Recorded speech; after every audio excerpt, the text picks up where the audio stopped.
Hello students, আমি Moumita ma'am. আশা করি তোমরা সকলে খুব ভালো আছো। Welcome back to our channel. Students, আজকে আমি তোমাদের সেকেন্ড সেমিস্টার এসিসি ইংলিশ থেকে তোমাদের যে ইউনিট 2তে যে সিভি রাইটিং আছে বা রিজিউম রাইটিং, সেখান থেকে কিছু ইম্পর্টেন্ট সিভি রাইটিং যেগুলো তোমাদের এক্সামে আসার মতো সেগুলো নিয়ে আলোচনা করবো। হ্যাঁ, টোটাল তোমাদের 10টার মতো আছে যেগুলো তোমাদের সিভি রাইটিং এর জন্য আসতে পারে, এবং এগুলো কিন্তু ঘুরে ফিরে দেয় প্রতিবার। হয় এমনই দেয় অথবা এরকমই সম্পর্কিত কিছু এরকম টাইপের দিয়ে দেয়। ঠিক আছে, তো ওরকমই আমি তোমাদের কয়েকটা মানে 10টা মোট আর কি সিভি রাইটিং এর এক্সাম্পল নিয়ে আজকে ক্লাসটা নেব। ঠিক আছে, তো ক্লাসটি শুরু করার আগে বলে রাখি যে আমাদের অনলাইন ক্লাস কিন্তু এখনো চলছে। তোমরা যারা আমাদের কাছে অনলাইনে পড়তে চাও, অ্যাডমিশন নিতে চাও, তারা আমাদের হেল্পলাইন নাম্বারে যোগাযোগ করতে পারো। আমাদের হেল্পলাইন নাম্বার দুটো রয়েছে, অফিসিয়াল নাম্বার। দেখো এখানে একটা হচ্ছে 6295916282, আর একটা হচ্ছে 7076398606। দুটো আমাদের অফিসিয়াল নাম্বার। তোমরা যে কোনো একটি নাম্বারে আমাদের সঙ্গে যোগাযোগ করতে পারো। এবং পেমেন্টের ব্যাপার যেটা রয়েছে সেটা হচ্ছে তোমাদের পেমেন্ট করতে হবে মোট 999 টাকা।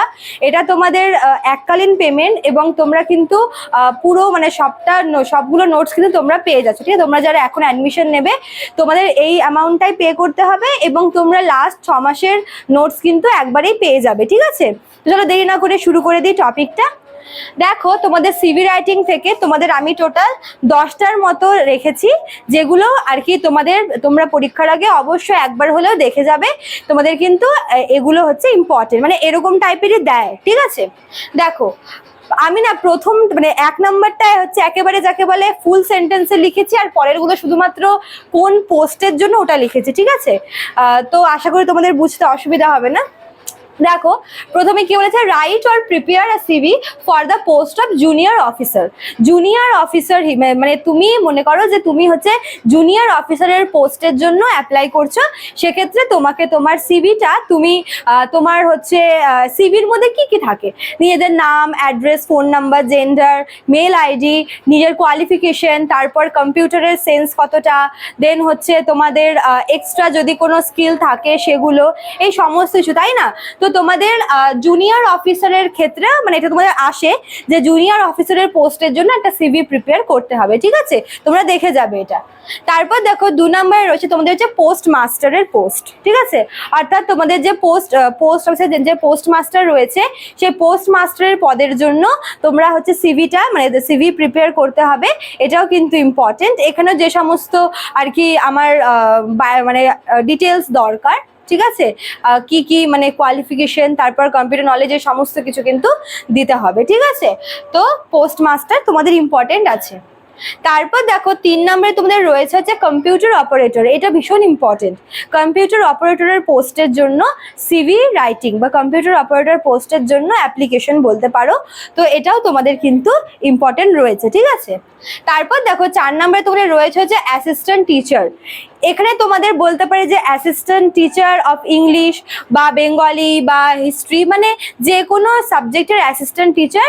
এবার এটা তোমার মেইনলি হচ্ছে হাই স্কুলেরই দেয়। ঠিক আছে, তো অ্যাসিস্ট্যান্ট টিচার বা সহকারী শিক্ষক বা শিক্ষিকা হিসেবে এটা সিভি তোমাদের রেডি করতে হবে। এটা কিন্তু বেশ আসে। ঠিক আছে, পরীক্ষা এমন ধরনের।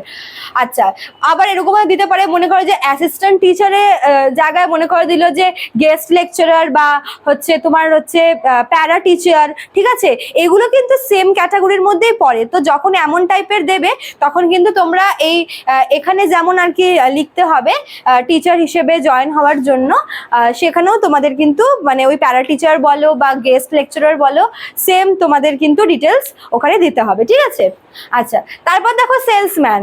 মনে করো যে কোনো রেপুটেড কোম্পানিতে, তো কোম্পানির সেলসম্যান হিসেবে তুমি পোস্টের জন্য তুমি অ্যাপ্লাই করছো, তুমি তোমার সিভিটা জমা করছো। ঠিক আছে, তো সেক্ষেত্রে তোমাকে তোমার অবশ্যই তোমার কোয়ালিফিকেশন, তোমার হচ্ছে সেলসম্যানদের কি ওদের মেন যে কমিউনিকেশন স্কিলটা এটা দরকার, তাই না? মনে করো যে তুমি কোন কোন ল্যাঙ্গুয়েজে তুমি কমিউনিকেট করতে পারছো, বাংলা, হিন্দি, ইংলিশ, এই সমস্ত জিনিসগুলো। ঠিক আছে, তোমাকে মেনলি যেহেতু আমাদের হচ্ছে মানে বাংলা, ইংলিশ আর হিন্দিটাকে কমন। ঠিক আছে, তো সেলসম্যানের জবের জন্য তোমাদের মেনলি এই কমিউনিকেশন স্কিলটা কিন্তু দিতেই হবে। আচ্ছা, তারপর দেখো লাইব্রেরিয়ানটাও কিন্তু দেখ অনেক সময় এখানেও কিন্তু ওই দেখো অনেকটা ওই টিচার একটা ভাব, তাই না? তো লাইব্রেরিয়ানের জন্য অ্যাপ্লাই করার জন্য তোমাদের কিন্তু এই কোয়ালিফিকেশন, তারপর হচ্ছে তোমার আর কি কি এক্সট্রা স্কিল আছে সেগুলো তোমাকে কিন্তু দিতে হবে, ঠিক আছে?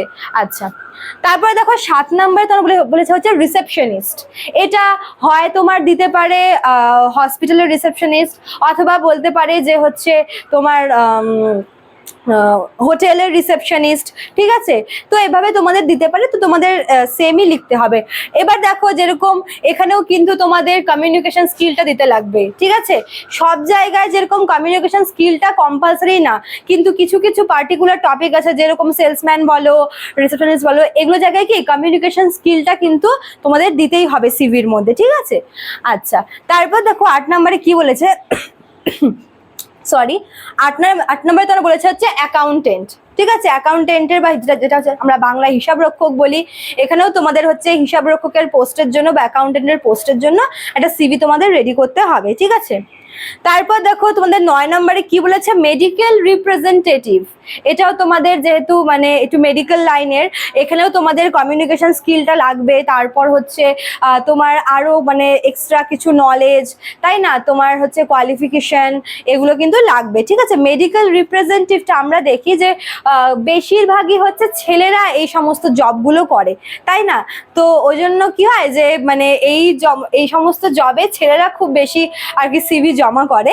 তো অবশ্যই হচ্ছে কমিউনিকেশন স্কিলটাও এখানে দরকার, এবং কোয়ালিফিকেশন তো আছে, আর এক্সট্রা স্কিলও তোমাদের কিন্তু এখানে অ্যাড করতে হবে, ঠিক আছে?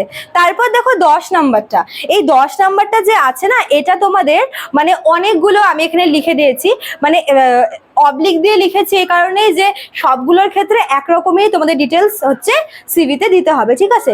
দেখো প্রথমে তোমাদের আছে হচ্ছে স্টেনোগ্রাফার, ঠিক আছে?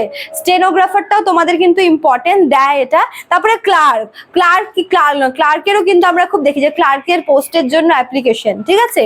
তারপর দেখো টাইপিস্ট, হ্যাঁ, যারা আর কি ওই বড় সড়ো আর কি তোমার কোনো এক্সিকিউটিভ অফিসার তার হচ্ছে আর কি টাইপরাইটারের কাজ করে, ঠিক আছে? আর তারপর দেখো রয়েছে তোমাদের হচ্ছে চার্টার্ড অ্যাকাউন্টেন্ট, এটা ব্যাংকের সাথে রিলেটেড, ব্যাংকিং সার্ভিসের সাথে। তো ব্যাংক ম্যানেজার বা হচ্ছে ব্যাংকের কোনো পোস্ট, ওগুলোর সাথে তোমরা কিন্তু এই চার্টার্ড অ্যাকাউন্টেন্টটাকে আর কি রিলেট করতে পারবে। তো এগুলো তোমরা যদি এগুলো দেখে তাহলে তোমাদের কিন্তু সবগুলোই বলতে গেলে হয়ে যাচ্ছে, ঠিক আছে? কেননা এগুলোর সাথে যেগুলো আমি এখানে অ্যাড করিনি ওগুলো রিলেটেড, ওই জন্য তোমাদের এই কয়টা দেখলে পরেই মানে এবার কিভাবে লেখে এগুলো দেখলেই তোমাদের কিন্তু বাকিগুলো হয়ে যাচ্ছে, ঠিক আছে? আশা করি তোমাদের ভিডিওটি হেল্পফুল হবে। ভালো লাগলে তোমরা অবশ্যই লাইক কমেন্ট করবে, শেয়ার করবে। দেখা হচ্ছে নিউ ক্লাসে। Thank you.